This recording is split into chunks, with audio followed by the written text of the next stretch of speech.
नमस्कार दोस्तों। Ocean network में आपका स्वागत है। मैं हूं ओमकार चौधरी। 1955 में एक फिल्म आई थी, खानदान। इसमें रवि का संगीतबद्ध किया हुआ और राजेंद्र कृष्ण का लिखा हुआ एक गीत मोहम्मद रफ़ी ने गाया था। इसके शुरुआती बोल बड़े दिलचस्प थे और वैसे तो पूरा गाना ही इस सिचुएशन पर बिल्कुल फिट बैठता है, जो सिचुएशन आज शिवसेना के सामने है। इसके शुरुआती बोल थे, मुझे जब जब बहारों का जमाना याद आएगा, कहीं अपना भी था एक आशियाना याद आएगा। और इसके बोल थे, कल चमन था, आज एक सहरा हुआ, देखते ही देखते ये क्या हुआ। कल चमन था, आज एक सहरा हुआ, देखते ही देखते ये क्या हुआ। कल चमन था। इसकी पहली कली सुनिए। मुझको बर्बादी का कोई गम नहीं, गम है बर्बादी का क्यों चर्चा हुआ। कल चमन था, आज एक सहरा हुआ, देखते ही देखते ये क्या हुआ। एक और इसकी आगे का कली सुनिए। एक छोटा सा था मेरा आशियां, आज तिनके से अलग तिनका हुआ। कल चमन था, आज एक सहरा हुआ, देखते ही देखते ये क्या हुआ। और तीसरी जो कली है, वो तो उद्धव ठाकरे देख करके शायद यही सोच रहे होंगे कि सोचता हूं अपने घर को देखकर, हो न हो ये है मेरा देखा हुआ। कितनी भीड़ लगती थी मातोश्री पर भी और इनके सरकारी आवास पर भी, लेकिन आज क्या हाल है। इनके 55 में से 40 एमएलए निकल गए, सरकार निकल गई, कुर्सी निकल गई, पार्टी टूटने के कगार पर। और आखिरी कली सुनिए। देखने वालों ने देखा है धुआं, किसने देखा दिल मेरा जलता हुआ। और ये जो किसने देखा दिल मेरा जलता हुआ, आज इस वीडियो में मैं इसी पर बात करने वाला हूं। एकनाथ शिंदे, जिनको पिछले काफी समय से एक तरीके से पार्टी में और सरकार में उपेक्षित कर दिया गया था, बल्कि आदित्य ठाकरे और संजय राउत के जरिए, कुछ और करीबियों के जरिए उनको एक तरीके से अपमानित भी किया जा रहा था। कई किस्से हैं, कई कहानियां हैं जो अब निकल निकल करके सामने आ रही हैं। पिछले दिनों आनंद दिघे और एकनाथ शिंदे के जीवन पर जो फिल्म का प्रदर्शन हुआ है, उसका प्रीमियर रखा गया था। और आधी फिल्म देख करके ही उद्धव ठाकरे और उनकी धर्मपत्नी सिनेमा हॉल छोड़ करके चले गए थे। हालांकि कहा गया कि वो इसलिए गए हैं कि आनंद दिघे की जो मौत का सीन है वो देखना नहीं चाहते, क्योंकि उनसे बहुत प्यार करते हैं। लेकिन आनंद दिघे एक सीन में बाला साहब ठाकरे के पैर धोते हुए दिखाई देते हैं और फिर वही सीन रिपीट होता है जब एकनाथ शिंदे आनंद दिघे के पैर धो रहे हैं। और बहुत सारे लोगों का तो ये कहना है कि एकनाथ शिंदे द्वारा ये बनवाई गई फिल्म एक बहुत बड़ा मैसेज देती है शिव सैनिकों में और शिवसेना को भी।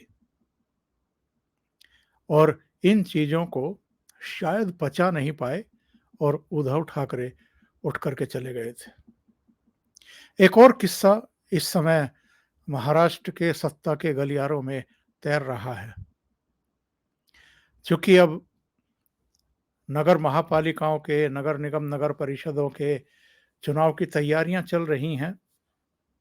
उद्धव ठाकरे, संजय राउत ये सब मिलकर के जो एमबीए था, अभी है वैसे, टूटा नहीं है, बिखरा नहीं है चर्चा के कांग्रेस टूटेगी।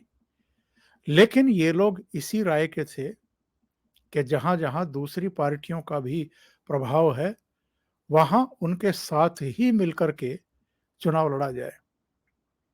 एकनाथ शिंदे ने इनको ये सुझाव दिया था कि ठाणे में शिवसेना अकेले चुनाव लड़े, क्योंकि ठाणे समेत बहुत सारी जगहों पर एकनाथ शिंदे को अपनी ताकत का बहुत अच्छे तरीके से एहसास था। लेकिन उनकी बात नहीं मानी गई। सुनते हैं कि आदित्य ठाकरे ने उनसे कुछ ऐसी बातें भी कह दी कि वो मीटिंग से उठ करके चले गए थे। इसके अलावा भी 1-2 ऐसे किस्से कहानियां हैं जिनकी वजह से पता चलता है कि एकनाथ शिंदे ने एक्चुअल में शिवसेना छोड़ने, उद्धव ठाकरे का साथ छोड़ने और इनको एक सीख देने का फैसला आखिर क्यों लिया। जो डिपार्टमेंट इनके पास था, उसमें भी इनकी नहीं चल रही थी। बहुत सारी शिकायतें न केवल एकनाथ शिंदे की बल्कि बाकी और जितनों ने शिवसेना छोड़ी है उनकी भी है। और ये तो संभवतः पहली बार हुआ है कि अपनी पार्टी का ही मुख्यमंत्री हो और सिटिंग मिनिस्टर्स, 9 सिटिंग मिनिस्टर उनका साथ छोड़ जाएं और अलग एक गुट बना लें और सरकार को गिरने दें। तो ये अपने आप में एक अजूबी घटना है। अभी हाल में एकनाथ शिंदे ने एक और बयान दिया है। उन्होंने कहा है कि ऑटो जो है वो मर्सिडीज से आगे निकल गई है और इसको लेकर के संजय राउत जैसे जो स्वामी भक्त हैं, उनको बहुत भारी पीड़ा हो रही है। उनका एक बयान आ रहा है।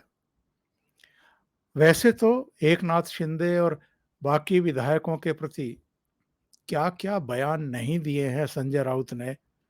जब ये सारा क्राइसिस चल रहा था, पहले ये लोग सूरत और फिर गुवाहाटी और गोवा गए थे। तब इन्होंने कहा था कि उनकी आत्मा मर चुकी, उनका ज़मीर मर चुका, अब तो वो ज़िंदा लाशें हैं और 40 लाशें आएँगी, उनको मुर्दा घर भेज दिया जाएगा, उनका पोस्टमार्टम करा दिया जाएगा। कब तक छुपोगे गुवाहाटी में, कभी तो आओगे मुंबई की चौपाटी में। तो वो आ गए और शपथ ग्रहण भी हो गया। अब वो सारी औपचारिकताएँ पूरी हो गई, स्पीकर भी चुना गया, सरकार का बहुमत भी सिद्ध हो गया। अब वो होटलों में भी नहीं रह रहे हैं, अपने जहाँ उनको जाना है वहाँ जा रहे हैं। लेकिन चूँकि अब एकनाथ शिंदे चीफ मिनिस्टर बन गए हैं, इसलिए इनको बड़ा भारी दर्द है। इनको ये भी दर्द है कि जगह-जगह ये इन बागी एमएलए और जो मिनिस्टर थे, उन पर हाथ नहीं उठवा सके, पत्थरबाजी नहीं करवा सके, उनके खिलाफ हिंसक प्रदर्शन नहीं करवा सके। क्योंकि अब सरकार किसकी है? अब उद्धव ठाकरे की सरकार तो है नहीं, अब एकनाथ शिंदे की सरकार है। 11 जुलाई भी अब दूर नहीं है। सुप्रीम कोर्ट में उसकी भी सुनवाई होनी है कि जिन एकनाथ शिंदे गुट के 16 एमएलए पर इन्होंने कार्रवाई के लिए लिखा था, अयोग्यता की कार्रवाई के लिए, उसमें क्या होना है? चर्चाएँ तो ये हैं कि ये केस आगे बढ़ने वाला नहीं है और इसीलिए अभी एकनाथ शिंदे और देवेंद्र फडणवीस ने मंत्रिमंडल का विस्तार भी नहीं किया है। वो समझदारी से आगे बढ़ रहे हैं, पर्याप्त समय लेना चाहते हैं। 11 तारीख को सुप्रीम कोर्ट के रुख को देख करके वो फैसला लेंगे कि मंत्रिमंडल का विस्तार कब करना है। कोई जल्दबाजी उनको नहीं है।